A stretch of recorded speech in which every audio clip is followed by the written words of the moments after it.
कृष्णा माघ मास की इस अध्याय को अगर सुना नहीं तो जाने अनजाने में हम अपने जीवन की सबसे बड़ी कृपा से दूर रह जाते हैं। शास्त्र कहते हैं माघ मास का यह अध्याय उन लोगों की किस्मत बदल देता है जिनकी परेशानियां खत्म होने का नाम नहीं ले रही।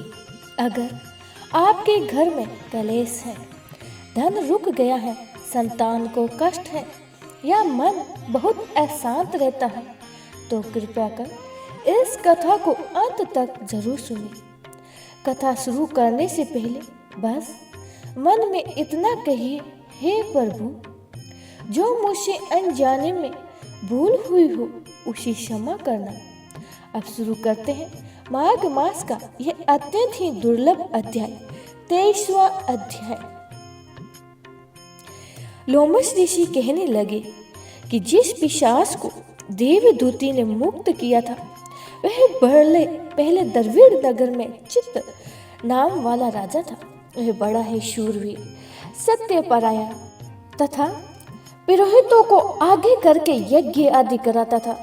दक्षिण दिशा में उसका राज्य था और उसके कोष धन भरे हुए थे। उसके बहुत से हाथी घोड़े रथ थे और वह अत्यंत ही शोभा को प्राप्त होता था। बहुत सी स्त्रियों से क्रीड़ा किया करता था और अनेक यज्ञ उसने किए थे। वह नित्य अतिथियों की पूजा करता था और शस्त्र विद्या में निपुण था और ब्रह्मा विष्णु महेश तथा सूर्य की पूजा सदैव किया करता था। वह जंगल में भी स्त्रियों से घिरा हुआ क्रीड़ा किया करता था। एक बार वह पाखंडियों के मंदिर में गया और वेदहीन बसम लगाए हुए पाखंडी महात्मा बने हुए उस राजा की बातचीत हुई। पाखंडियों ने कहा कि हे राजा, शिव धर्म की महिमा सुनो। इस धर्म के प्रभाव से मनुष्य पाप को काटकर मुक्ति को मुक्त हो जाता है। सब वर्णों में शिव मत ही मुक्ति को देने वाला है। शिव की आज्ञा के बिना दान यज्ञ और तपों से कुछ नहीं बनता। शिव का सेवक होकर भस्म धारण करके जटा रखने से ही मनुष्य मुक्त हो सकता है। जटा धारण करना तथा भस्म लेपन से ही मनुष्य शिव के समान हो जाता है। इसके बराबर कोई पुण्य नहीं होता है। जटा भस्म धारण किए हुए सभी योगी शिव के सदृश होते हैं। अंध, जड़, नपुंसक तथा मूर्ख सब जटा से ही पहचाने जाते हैं। शूद्र वर्ण के सभी पूजनीय हैं। विश्वामित्र क्षत्रिय होकर तप से ब्राह्मण हो जाए, वाल्मीकि चोर होकर उत्तम ब्राह्मण हो गए। अतः एवं शिव पूजन में ही किसी का बात का विचार नहीं है। तप से ही ब्राह्मण तत्व प्राप्त होता है, जन्म से नहीं। इस प्रकार शिव का दर्शन उत्तम है तथा शिव के सिवा दूसरा कोई देवता का पूजन न करे। शिव तपस्वी को विष्णु का त्याग करना चाहिए और न ही विष्णु की मूर्ति का पूजन करना चाहिए। विष्णु के दर्शन से शिव का द्रोह उत्पन्न होता है और शिव के द्रोह से रौद्रवादी नरक मिलता है। इसी से ही भवसागर से पार होने के लिए विष्णु का नाम भी न लेना चाहिए। शिव भक्त निःसंग होकर जो शिव से प्रेम करता है वह कैलाश में वास करता है, इसमें कुछ संदेह नहीं है। इस धर्म के पालन करने वाले का कभी नाश नहीं होता है। इस पाखंडी के ऐसे वचन सुनकर राजा ने मोह में आकर उसका धर्म ग्रहण कर लिया और वह वैदिक धर्म का त्याग कर दिया। श्रुति स्मृति और ब्राह्मणों की निंदा करने लगा और उसने अपने घर के अग्निहोत्र को बुझा दिया और धर्म के कार्य बंद कर दिए। विष्णु की निंदा और वैष्णवों के से द्वेष करने लगा और बोला कहा विष्णु कहाँ देखा जाता है, कहाँ रहता है, किसने देखा है? और जो लोग नारायण का भजन करते हैं उनको दुख देता है। पाखंडियों का मत ग्रहण कर राजा वैदिक धर्म, व्रत, दान और दानियों को नहीं मानता था। अन्याय से दंड देता और वह कामी राजा सदा ही स्त्रियों के समूह में गिरा रहता था और क्रोध से भरा रहता था। गुरु तथा पुरोहितों के वचनों को नहीं मानता था। पाखंडियों पर विश्वास करता हुआ उसको गांव, हाथी, घोड़े और सुवर्ण आदि देता था। उनके सब कार्य करता, भस्म धारण करता और मस्तक पर जटा रखता था और जो कोई विष्णु का नाम लेता उसका वध कर देता और दंड दिया जाता था। यह ढूंढी पिटवादी उसके डर से ब्राह्मणों तथा वैष्णवों ने उस देश को छोड़ दिया और दूसरे देश में चले गए। सारे देशवासी केवल नदी के जल से जीते थे, जीविका से दुखी होकर वृक्ष आदि नहीं लगाते थे, ना ही खेती करते थे। प्रजा अन्न के अभाव से गला सड़ा अन्न भी खा लेते थे। आचार विचार अग्नि किया सबको छोड़कर काल रूप की तरह वह राजा शासन करता था। कुछ काल पश्चात उस राजा की मृत्यु हो गई और वैदिक रीति से उसकी क्रिया भी नहीं की गई।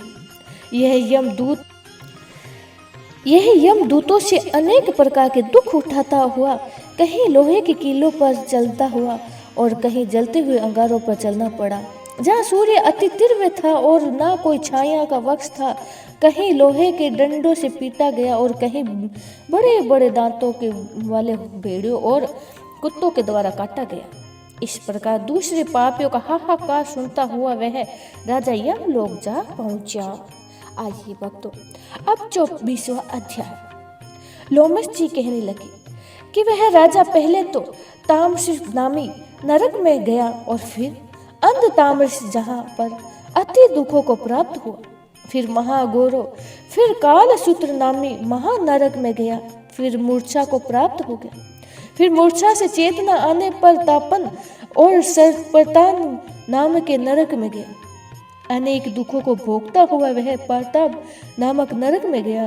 तब कोहा काल कुंड पल पूर्व मूर्तिका लोहासुक मूर्झिप आदि नरकों से होता हुआ अत्रि पत्र वन में पहुंच गया। फिर लोहा धारक आदि नरकों में गिराया गया। भगवान विष्णु के साथ देश करने के कारण वह 21 युग तक भयंकर नरकों की यातना भोगता हुआ नरक से निकलकर हिमालय पर्वत पर जा पड़ा और वहां पे भारी बड़ा पिशाच हुआ। उस वन में भूखा और प्यासा फिरता रहा। उसको मेरु पर्वत पर भी कहीं खाने को नहीं मिला और ना पीने को मिला जल। होते हुए वापत के कारण वह पिशाच घूमता हुआ एक दिन पलुत परसव नाम के वन में जा निकला।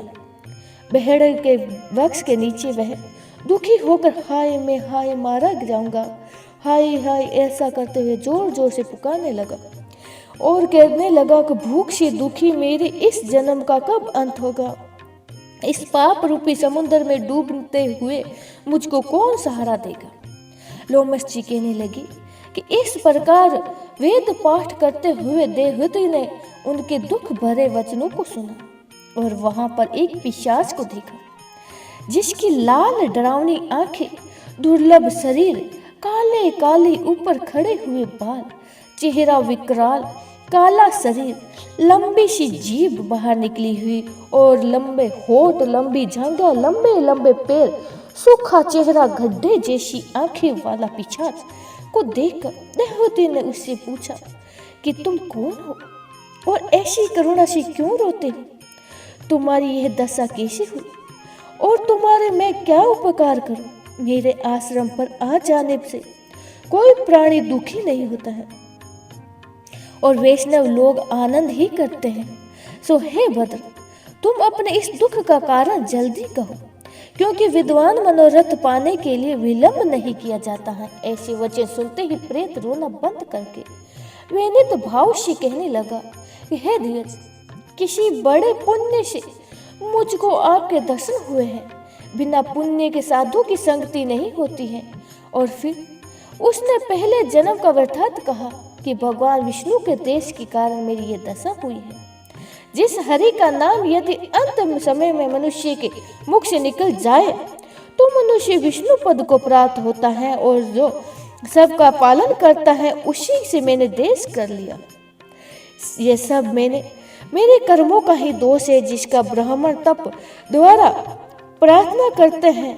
ब्रह्मादि देवता, सनकादि ऋषि जिनको मुक्ति के लिए पूजते हैं, जो आदि मध्य और अंत में विश्व का विधाता और सनातन है, जिसका आदि मध्य और अनंत है, उस भगवान के लिए, भगवान के साथ मैंने देश किया है।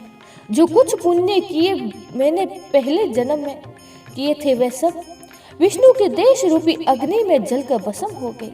यदि किसी प्रकार मेरा ये पाप नाश हो जाए तो मैं भगवान विष्णु के सिवा किसी और देवता का पूजन नहीं करूंगा।